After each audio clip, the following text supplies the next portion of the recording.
Hey guys, my name is RJ, this is The Secret Stacks, and May was one of my favorite reading months I've had in a really long time, which is why I'm super pumped to bring you my May reading wrap up. The first thing I read this May was actually a recommendation from Allie over at AliBabaDeBooks, and that was Fangirl by Rainbow Rowell. And I really liked this story. It was amazing that it resonated with me because I'm not exactly a fangirl, obviously, but it just really captured what it's like for social anxiety, the college experience. Really, I think no matter what your experience was or will be in college, I think it really is an incredible look inside that dynamic. Just really amazing characters, super fast read. I read it in 24 hours, which is crazy for me. And it does a great job of looking at mental health in a way that's both understanding and acknowledging the confusingness of it, and just done really carefully, delicately, and beautifully.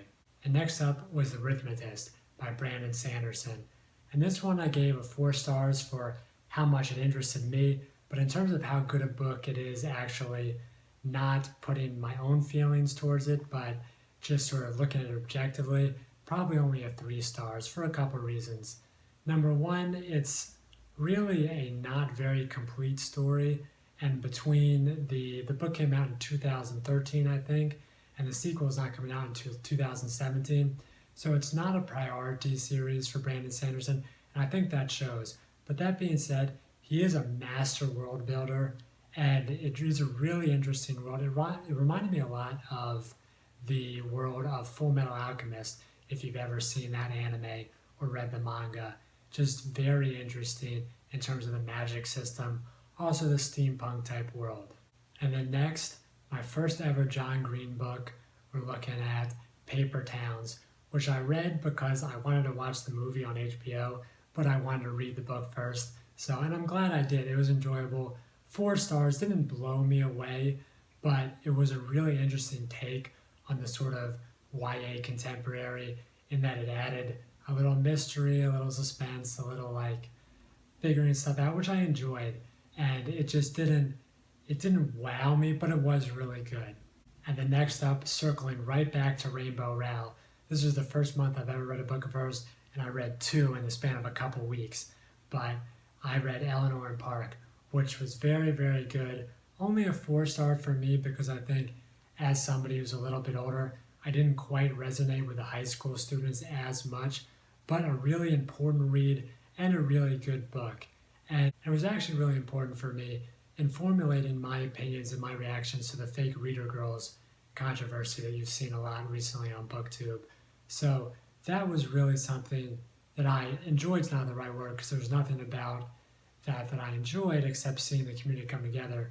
But it was really reassuring to me that I was able to take something that I read recently and read because of BookTube and use it to formulate my opinions on a BookTube topic. So I think that really goes to show you how important and how powerful the BookTube actually can be. And finally, the last book on my list was An Ember in the Ashes by Saba Tahir. 5 stars, hands down. I owe another shout out, this time to Julia. And I actually picked it up because she was tweeting and the cover looked amazing, and I'm really glad that I did because it was just a really well done read. It's a fantasy story set in an ancient Rome-esque world, and I really enjoyed that because I love that sort of setting.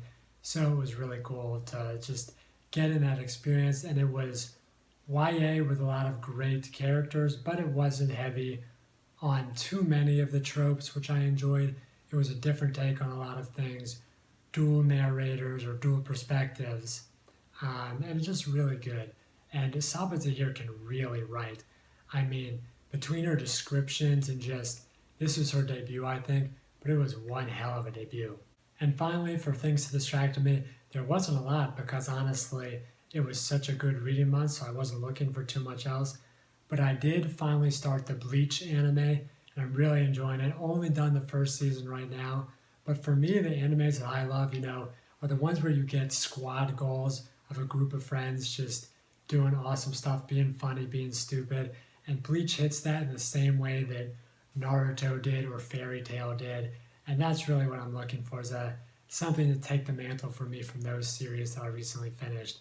So really enjoying that. So that's it for my month, but just to give you a preview of next month, I will be doing, really for the next 2 months, the hashtag AdultishHP Readathon, which is where I will be rereading the Harry Potter adults from my adult perspective, quote unquote adult perspective, with Ali from AliBabaDeBooks and Laura from Bookies and Cookies. So expect to see a lot of fun, a lot of stupid stuff from there, and I think you guys will really enjoy it. But anyway, until next time, see ya.